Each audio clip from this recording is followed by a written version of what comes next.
நமது மெய்ப்பரும் நமது மீட்பரும் நமது ஆண்டவருமாகிய இயேசு கிறிஸ்துவில் பிரியமான உறவுகளே, நாள்தோறும் வத்திக்கான் வானொலியின் நிகழ்ச்சிகளை அருள் ஒளி இணையதளம் வழியாக உங்களுக்கு நாங்கள் ஒளிபரப்புகின்றோம். உங்களுக்காக தொகுத்து வழங்குபவர் உங்கள் அன்பு சகோதரன் பேசாலை தாஸ்.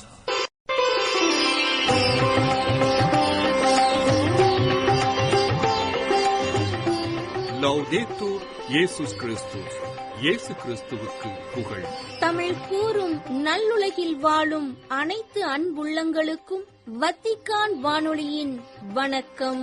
இறைவன் உங்கள் உள்ளத்தையும் இல்லத்தையும் தன் அன்பாலும் அருளாலும் அமைதியாலும் இன்றும் என்றும் நிரப்புவாராக.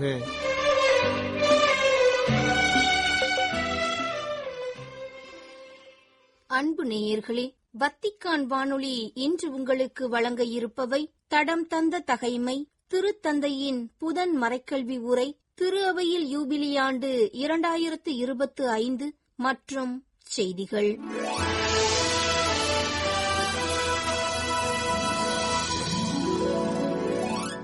தடம் தந்த தகைமை, அரசர் தாவீதின் போர் வெற்றிகள்.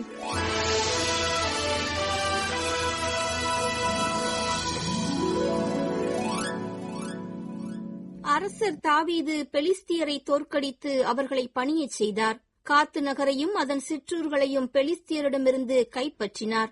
மோவாபை தோற்கடித்தார். தாவீதுக்கு அடிமைகளாகி அவர்கள் வரி செலுத்தினர். சோபாவின் மன்னனான அதரேசர் தன் ஆட்சியை பலப்படுத்தும் நோக்குடன் யூப்ரத்தீசு நதியோரம் செல்கையில் தாவீது அவனையும் காமாத்தின் அருகே புறமுதுகு காட்டச் செய்தார்.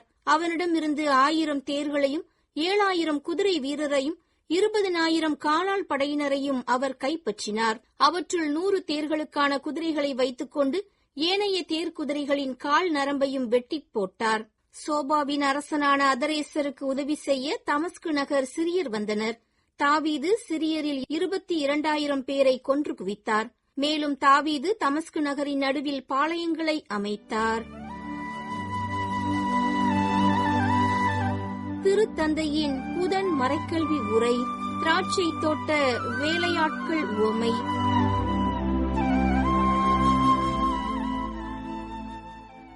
ஜூன் 4 மாதத்தின் முதல் புதன்கிழமையன்று வத்திக்கான் தூய பேதுரு பெருங்கோவில் வளாகத்தில் கூடியிருந்த திருப்பயணிகளுக்கு திராட்சை தோட்ட வேலையாட்கள் உவமை குறித்த தனது கருத்துக்களை எடுத்துரைத்தார் திருத்தந்தை 14ஆம் லியோ. உலகெங்கும் இருந்து வந்திருந்த திருப்பயணிகள் அனைவரையும் திறந்த காரில் வலம் வந்து வாழ்த்திய திருத்தந்தை அவர்கள் சிறு குழந்தைகள் மேல் தன் கரங்களை வைத்து ஆசீரளித்தார். புதன் மறைக்கல்வி உரை வழங்கும் இடத்தை வந்தடைந்த திருத்தந்தை அவர்கள் சிலுவை அடையாளம் வரைந்து கூட்டத்தினை ஆரம்பித்தார். Nel nome del Padre, del Figlio e dello Spirito Santo. La pace sia con voi. அதன் பின் மத்தேயு நற்செய்தியில் உள்ள திராட்சை தோட்ட வேலையாட்கள் உவமை என்ற தலைப்பின் கீழ் உள்ள இறை வார்த்தைகள் பல்வேறு ஐரோப்பிய மொழிகளில் வாசித்தளிக்கப்பட்டன. A reading from the Gospel according to Matthew. Jesus said, "The kingdom of heaven is like a landowner who went out early in the morning to hire laborers for his vineyard." நிலக்கிழார் ஒருவர் தம் வேலையாட்களை வேலைக்கு அமர்த்த விடியற் காலையில் வெளியே சென்றார். அவர் நாளொன்றுக்கு 1 தெனாரியம் கூலி என வேலையாட்களுடன் ஒத்துக்கொண்டு அவர்களை தம் திராட்சை தோட்டத்துக்கு அனுப்பினார். ஏறக்குறைய காலை 9 மணிக்கு அவர் வெளியே சென்றபொழுது சந்தை வெளியில் வேறு சிலர் வேலையின்றி நிற்பதைக் கண்டார். அவர்களிடம், "நீங்களும் என் திராட்சை தோட்டத்துக்கு போங்கள், நேர்மையான கூலியை உங்களுக்கு கொடுப்பேன்" என்றார். அவர்களும் சென்றார்கள். மீண்டும் ஏறக்குறைய 12 மணிக்கும் பிற்பகல் 3 மணிக்கும் வெளியே சென்று அப்படியே செய்தார். ஏறக்குறைய 5 மணிக்கும் வெளியே சென்று வேறு சிலர் நிற்பதைக் கண்டார். அவர்களிடம், "நாள் முழுவதும் வேலை செய்யாமல் ஏன் இங்கே நின்று கொண்டிருக்கிறீர்கள்?" என்று கேட்டார். அவர்கள் அவரை பார்த்து, "எங்களை எவரும் வேலைக்கு அமர்த்தவில்லை" என்றார்கள். அவர் அவர்களிடம், "நீங்களும் என் திராட்சை தோட்டத்துக்கு போங்கள்" என்றார். He said to them, "You also go into the vineyard." The word of the Lord. இறை வார்த்தைகள் வாசித்தளிக்கப்பட்டதை தொடர்ந்து திருத்தந்தை 14ஆம் லியோ அவர்கள் தனது கருத்துக்களை திருப்பயணிகளிடம் பகிர்ந்து கொண்டார். திருத்தந்தையின் உரை கருத்துக்களுக்கு இப்போது நாம் செவி சாய்ப்போம். Cari fratelli e sorelle, desidero fermarmi ancora su una parabola di Gesù. அன்புள்ள சகோதர சகோதரிகளே, நமது எதிர்நோக்கை வளர்த்தெடுக்கும் இயேசுவின் உவமைகளில் ஒன்றை குறித்து இன்று நாம் சிந்திப்போம். நமது வாழ்விற்கான அர்த்தத்தை கண்டுபிடிக்க முடியாத தருணங்களை நாம் சில நேரங்களில் உணர்கிறோம். சந்தைகளில் தங்களை யாராவது வேலைக்கு அமர்த்துவார்கள் என்று அமர்ந்திருக்கும் வேலையாட்களைப் போல நாம் பயனற்றவர்களாகவும் நிறைவற்றவர்களாகவும் இருப்பதாக சில நேரங்களில் உணர்கிறோம். கடந்து செல்லும் காலம் மற்றும் நகர்ந்து செல்லும் வாழ்க்கையில் நாம் அங்கீகரிக்கப்பட்டவர்களாகவோ அல்லது ஏற்றுக்கொள்ளப்பட்டவர்களாகவோ சில நேரங்களில் உணராதிருக்கிறோம். ஒருவேளை நாம் சரியான நேரத்தில் வரவில்லை, அல்லது மற்றவர்கள் நமக்கு முன்பாக வந்துவிட்டனர், அல்லது நம்முடைய பிற கவலைகள் நம்மை இவ்வாறு எண்ண தோன்றுகின்றன. சந்தை வெளி எனும் உருவகம் நம் காலத்திற்கு மிகவும் பொருத்தமானது. ஏனென்றால் சந்தை வெளி என்பது வணிக இடம். இவ்விடத்தில் அன்பும் மாண்பும் ஏதாவது ஒன்றை பெறுவதற்கான முயற்சியில் வாங்கப்பட்டு விற்கப்படுகின்றன. மேலும் நாம் ஏற்றுக்கொள்ளப்பட்டதாகவோ அல்லது அங்கீகரிக்கப்பட்டதாகவோ உணராத போது அதிக விலைக்கு முதலில் ஏலம் எடுப்பவருக்கு நம்மை விற்கும் அபாயத்தையும் நாம் சந்திக்கிறோம். ஆனால் அச்சூழலிலும் நம் வாழ்க்கை மதிப்புமிக்கது என்பதை இறைவன் நமக்கு நினைவூட்டுகிறார். ஏனெனில் இதை நாம் கண்டறிய உதவுவதே அவரது விருப்பமாக இருக்கின்றது. Anche nella parabola che oggi commentiamo ci sono degli operai in attesa di qualcuno che li prenda a giornata. இன்று நாம் வாசிக்க கேட்ட உவமையில் யாராவது தங்களை வேலைக்கு அமர்த்துவார்கள் என்று காத்திருக்கும் வேலையாட்களை நாம் காண்கின்றோம். மத்தேயு நற்செய்தியின் 20ஆம் அதிகாரத்தில் அசாதாரணமான முறையில் நடந்து கொள்ளும் ஒரு நபரை நாம் காண்கிறோம். அவரது செயல் நம்மில் வியப்பையும் கேள்விகளையும் எழுப்புகிறது. அவரே திராட்சை தோட்டத்தின் உரிமையாளர், நிலக்கிழார். அவர் தனது திராட்சை தோட்டத்திற்கு வேலையாட்களை தேடி நேரில் செல்கிறார் என்பதன் வழியாக அவர் வேலையாட்களுடன் தனிப்பட்ட உறவை ஏற்படுத்த விரும்புகிறார் என்பது தெளிவாகிறது. நான் ஏற்கனவே கூறியது போல இந்த உவமை எதிர்நோக்கை தரும் உவமை. ஏனென்றால் இந்த நிலக்கிழார் தனது நாளில் பலமுறை தங்கள் வாழ்க்கைக்கு அர்த்தம் கொடுக்க வேலைக்காக காத்திருப்பவர்களை தேடி வெளியே செல்கிறார் என்று விவிலியம் நமக்கு எடுத்துரைக்கின்றது. தனது வேலையாட்களை வேலைக்கு அமர்த்த விடியற் காலையில் வெளியே சென்ற நிலக்கிழார் பின்னர் ஒவ்வொரு 3 மணி நேரத்திற்கும் ஒருமுறையாக தனது திராட்சை தோட்டத்திற்கு வேலையாட்களை அனுப்புவதற்காக அவர்களை தேடி வெளியே செல்கிறார். பிற்பகல் 3 மணிக்கு வெளியே சென்ற பிறகு மீண்டும் வெளியே செல்ல எந்த காரணமும் இருக்காது. ஏனெனில் ஒரு நாள் வேலையானது மாலை 6 மணியுடன் முடிவிற்கு வரும். ஆனால் இந்த நிலக்கிழார் சோர்வடையாதவராக மாலை 5 மணிக்கும் வெளியே சென்று வேலையாட்களை வேலைக்கு அமர்த்துகிறார். ஏனென்றால் ஒவ்வொருவரின் உயிருக்கும் வாழ்விற்கும் மதிப்பு கொடுக்க விரும்புபவராக அவர் இருக்கின்றார். Questo padrone instancabile che vuole a tutti i costi dare valore alla vita di ciascuno di noi esce invece anche alle 5. நாள் முழுவதும் சந்தை வெளியில் வேலைக்காக காத்துக் கொண்டிருந்த வேலையாட்கள் யாரும் தங்களை வேலைக்கு அமர்த்தாததால் தங்களது எதிர்நோக்கினை ஏறக்குறைய இழந்தவர்களாகவே இருக்கின்றனர். இந்த நாள் இப்படி வீணாகிவிட்டதே என்ற ஏமாற்றத்தில் சிலரும், இன்னும் யாராவது வந்து தங்களை வேலைக்கு அமர்த்துவார்கள் என்ற நம்பிக்கையில் சிலரும் அங்கு இருக்கின்றனர். வேலை நாளின் கடைசி 1 மணி நேரத்திற்கு மட்டும் தொழிலாளர்களை வேலைக்கு அமர்த்துவதனால் பயன் என்ன? 1 மணி நேரம் மட்டுமே வேலைக்கு செல்வதனால் பயன் என்ன?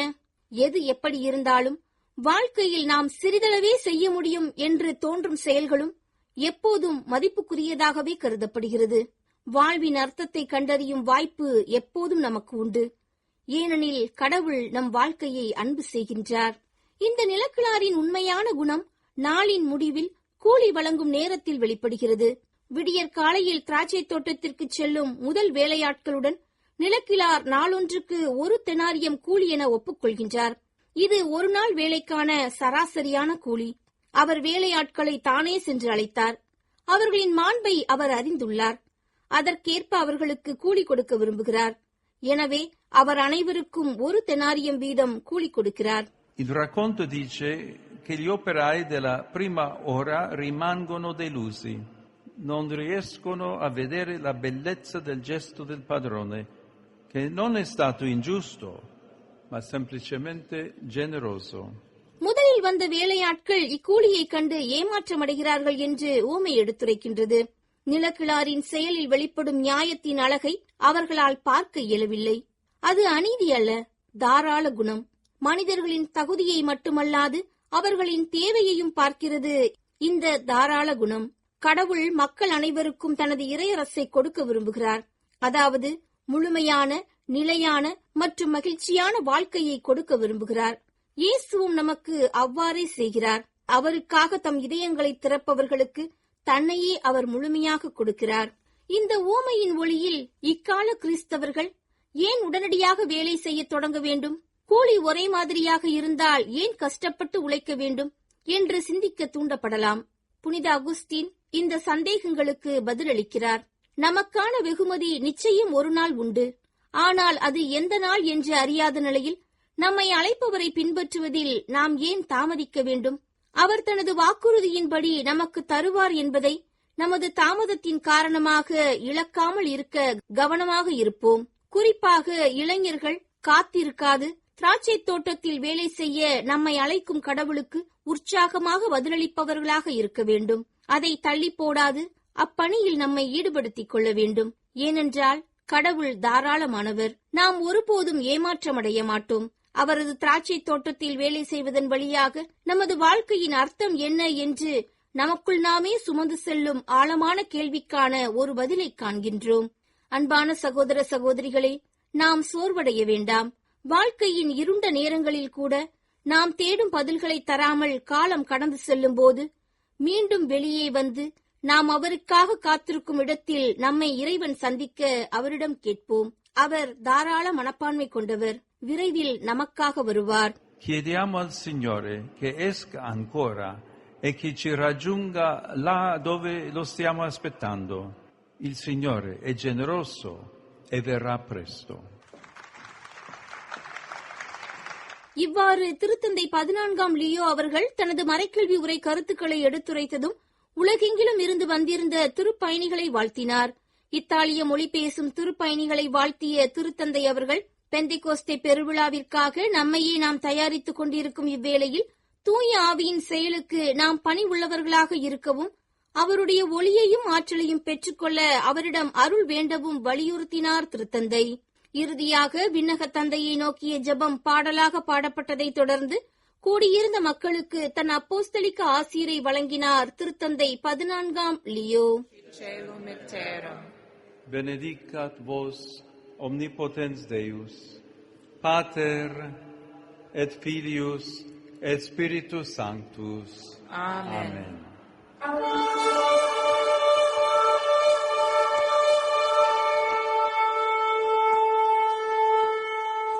திரு அவையில் யூபிலி ஆண்டு 2025 ஆணைமடல் பகுதி 28.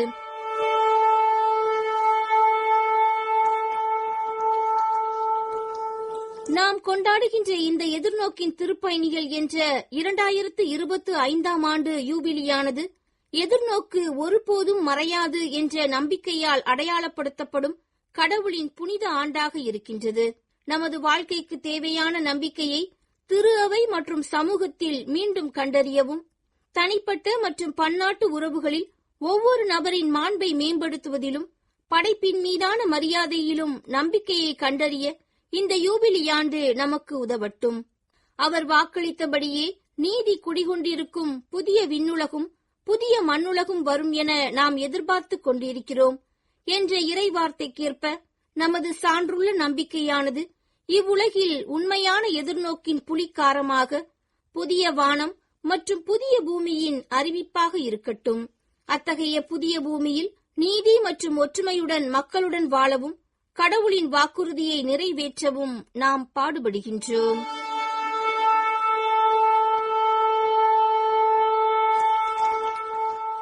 திராட்சை தோட்ட வேலையாட்கள் உவமை என்ற தலைப்பில் திருத்தந்தையின் புதன் மறைக்கல்வி உரை, ஆணைமடல் பகுதி 28 என்ற தலைப்பில் திரு அவையில் யூபிலியாண்டு 2025 எனும் நிகழ்வுகளை இன்று உங்களுக்கு வழங்கியது வத்திக்கான் வானொலி.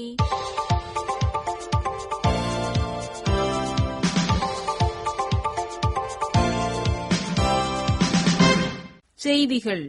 நாம் ஒவ்வொருவரும் இயேசுவுடனான தனிப்பட்ட உறவில் ஆறுதலை காணவும், அவரது இதயத்திலிருந்து உலகத்தின் மீது இரக்கம் காட்ட கற்றுக்கொள்ளவும் இறைவேண்டல் செய்வோம் என்று கூறியுள்ளார் திருத்தந்தை 14ஆம் லியோ. ஜூன் 3 இச்செவ்வாயன்று வழங்கியுள்ள ஜூன் மாதத்திற்கான ஜெபக்கருத்து அடங்கிய காணொலி ஒன்றில் இவ்வாறு கூறியுள்ள திருத்தந்தை இறைவேண்டலுடன் தனது ஜெபக்கருத்தை பதிவு செய்துள்ளார். என் இதயத்தை பற்றி எறியச் செய்யும் வார்த்தைகளை கொண்ட மென்மையான இதயத்தை நோக்கி இன்று வருகிறேன். மிகச் சிறியோர்கள் மீதும் ஏழைகள் மீதும் பாதிக்கப்படுபவர்கள் மீதும் மனித துயரங்கள் அனைத்தின் மீதும் இரக்கத்தை பொழியும் உம்மை நோக்கி வருகிறேன். நான் உம்மை மேலும் அறிய விரும்புகிறேன். நற்செய்தியில் உம்மை தியானிக்க விரும்புகிறேன். உம்முடன் இருக்கவும் உம்மிடமிருந்து கற்றுக்கொள்ளவும் மற்ற எல்லா வகையான ஏழ்மையிலும் தொடப்பட்ட நீர் அனுமதித்த தொண்டிலிருந்தும் நான் உம்மை அறிந்து கொள்ள விரும்புகின்றேன். நீர் உம்முடைய தெய்வீக மற்றும் மனித இதயத்தினால் எங்களை அளவில்லாமல் அன்பு கூறுவதன் வழியாக இறைத்தந்தையின் அன்பை எங்களுக்கு காட்டினீர். உம்முடைய பிள்ளைகள் அனைவருக்கும் உம்மை சந்திக்கும் அருளை அளித்தருளும். எங்கள் திட்டங்களை மாற்றவும் வடிவமைக்கவும் உருமாற்றவும், அதனால் நாங்கள் இறைவேண்டல், அன்றாட பணிகள், சந்திப்பு ஆகிய எல்லா சூழ்நிலைகளிலும் உம்மை மட்டுமே தேடுவோமாக. இந்த சந்திப்பிலிருந்து எங்களை உலகத்திற்கான இரக்கத்தின் ஒரு பணிக்காக அனுப்பும். அதிலிருந்துதான் எல்லா ஆறுதலும் பெருகும். நீரே அந்த ஆறுதலின் ஊற்றாக விளங்குகின்றீர். உங்களுக்கு முன் சென்றவர்களிடமிருந்து நீங்கள் பெற்றுக்கொண்ட வளமான ஆன்மீக மற்றும் கலாச்சார மரபை நீங்கள் ஒவ்வொருவரும் உங்கள் குடும்பத்தினரும் எப்போதும் போற்றுவீர்கள் என்று நான் இறைவேண்டல் செய்கிறேன் என்று கூறினார் திருத்தந்தை 14ஆம் லியோ. ஜூன் 4 புதன்கிழமை தேசிய இத்தாலிய அமெரிக்க நிறுவனம் அதன் 50ஆம் ஆண்டு நிறைவை கொண்டாடும் வேளை அதன் இயக்குநர்கள் குழுவை திருப்பிடத்தில் சந்தித்த போது இவ்வாறு தெரிவித்தார் திருத்தந்தை. மேலும் புதிய நாட்டில் வளமான எதிர்காலத்திற்கான இறை நம்பிக்கையுடன் அவர்கள் வந்தபோதும் இந்த இறை நம்பிக்கைதான் அவர்களை கடினமான தருணங்களில் எல்லாம் தாங்கி பிடித்தது என்றும் அவர்களுக்கு எடுத்துரைத்தார் திருத்தந்தை. வெறுப்பை மட்டுமே தூண்டும் வன்முறையை முடிவுக்கு கொண்டு வர வேண்டும் என்று அறிக்கை ஒன்றில் அழைப்பு விடுத்துள்ளார் டென்வர் பேராயர் சாமுவேல் அக்விலா. இஸ்ரேலிய பிணைய கைதிகளை ஹமாஸ் விடுவிக்க கோரி நடத்தப்பட்ட ஆர்ப்பாட்டத்தின் மீதான தாக்குதல் பற்றிய செய்தியால் வருத்தமடைந்துள்ள நிலையில் இவ்வாறு வேண்டுகோள் விடுத்துள்ள பேராயர் அக்விலா அவர்கள், இந்த தாக்குதல் நமது யூத சகோதர சகோதரிகள் மீது குறிவைக்கப்பட்ட ஒன்று என்றும் கூறியுள்ளார். இந்த கொடூரமான தாக்குதலால் பாதிக்கப்பட்ட அனைவருக்கும் இறைவேண்டல் செய்யுமாறு விண்ணப்பித்துள்ள ஆயர், இத்தகைய வெறுப்புக்கு எதிராக ஆறுதல், குணப்படுத்துதல் மற்றும் அமைதியை கொண்டுவர நாங்கள் இறைவனிடம் வேண்டுகிறோம் என்றும் ஒருவரை ஒருவர் அன்பு கூற அழைக்கும் கடவுளின் குரலை கேட்போமாக என்றும் அவ்வறிக்கையில் தெரிவித்துள்ளார். மே மாதத்தில் இடம்பெற்ற அன்னையின் வணக்க மாதத்தின் நிறைவை குறிக்கும் வகையில் வியட்நாமின் டாங்நாங் மறைமாவட்டத்தைச் சேர்ந்த 10,000க்கும் மேற்பட்ட கத்தோலிக்கர்கள் திராக்கியூவின் அன்னை மரியா திருத்தலத்திற்கு திருப்பயணம் மேற்கொண்டதாக கூறியுள்ளது ஃபீதேஸ் எனப்படும் செய்தி நிறுவனம். இந்த திருத்தலம் 140 ஆண்டுகள் பழமையான அன்னை கன்னிமரியாவின் காட்சியை நினைவு கூறும் வகையில் அமைந்துள்ளது எனவும், இது துயரமான காலங்களில் ஆறுதல் அளிக்கும் அன்னையின் திருத்தலமாக நம்பப்படுகிறது எனவும் தெரிவித்துள்ளது அச்செய்தி நிறுவனம். திராக்கியூ திருப்பயணம் என்பது நம்பிக்கை மற்றும் பணியின் ஒரு கூட்டுச் செயல் என்று பேராயர் டாங்டக் அவர்கள் வலியுறுத்தி கூறியதையும் சுட்டிக்காட்டியுள்ளது அச்செய்தி நிறுவனம். இந்தோனேசியாவில் உள்ள பப்புவா நகரில் ராணுவ நடவடிக்கைகளையும் கிளர்ச்சிப் படைகளுடனான தொடர்ச்சியான வன்முறைகளையும் முடிவுக்கு கொண்டு வருமாறும், விசுவாசிகளை கொல்லும் மற்றும் பொதுமக்கள் நடமாடும் பகுதிகளில் ராணுவ நடவடிக்கைகளை நிறுத்துமாறும் கிறிஸ்தவ தலைவர்களும் மனித உரிமை ஆர்வலர்களும் அரசிடம் கோரிக்கை விடுத்துள்ளதாக தெரிவித்துள்ளது யூகான் செய்தி நிறுவனம். மே 31 சனிக்கிழமையன்று கிறிஸ்தவ ஒன்றிப்பை வலியுறுத்தும் குழுவின் நடுவர் பென்னி கியே வெளியிட்ட அறிக்கை ஒன்றில் மே மாதம் 2வது வாரத்தில் கிளர்ச்சியாளர்கள் உட்பட 18 பேர் கொல்லப்பட்டனர் என்றும் அச்செய்தி நிறுவனம் கூறியுள்ளது. அதிகப்படியான நிலப்பயன்பாடு மற்றும் மரங்கள் வெட்டப்படுவதால் தோபா ஏரியின் நீர்மட்டம் குறைந்து அதன் சமநிலை பாதிக்கப்படுகிறது என்றும், ஏரியின் சுற்றுச்சூழல் அமைப்பை அச்சுறுத்தும் நடவடிக்கைகளை நிறுத்தி பூர்வகுடி மக்களின் உரிமைகளை அரசு பாதுகாக்க வேண்டும் என்றும் இந்தோனேசியாவின் வடக்கு சுமத்ரா மாநிலத்தில் உள்ள கப்புச்சின் துறவிகள் வலியுறுத்துவதாக யூகான் செய்தி நிறுவனம் தெரிவித்துள்ளது. தோபா ஏரிக்கு அருகில் உள்ள 1,84,486 ஹெக்டேர் நிலத்தை பயன்படுத்த 1983ஆம் ஆண்டு மரக்கூழ் நிறுவனத்திற்கு அளித்த உரிமங்களை நிறுத்தி வைக்குமாறு பூர்வகுடி மக்களால் போராட்டங்கள் தீவிரப்படுத்தியுள்ள நிலையில் இந்த அறிக்கை வெளிவந்துள்ளதாக அச்செய்தி நிறுவனம் எடுத்துக்காட்டியுள்ளது. இத்துடன் வத்திக்கான் வானொலியின் தமிழ் ஒலிபரப்பு நிறைவு பெறுகின்றது. வணக்கம். வணக்கம். இதுவரையும் நீங்கள் செவியுற்றது வத்திக்கான் வானொலியின் இன்றைய நிகழ்ச்சிகள். மீண்டும் மற்றொரு வத்திக்கான் வானொலி நிகழ்ச்சியில் உங்கள் அனைவரையும் சந்திக்கும் வரை அன்பு விடைபெற்றுச் செல்வது உங்கள் அன்பின் பேசாலை தாஸ்.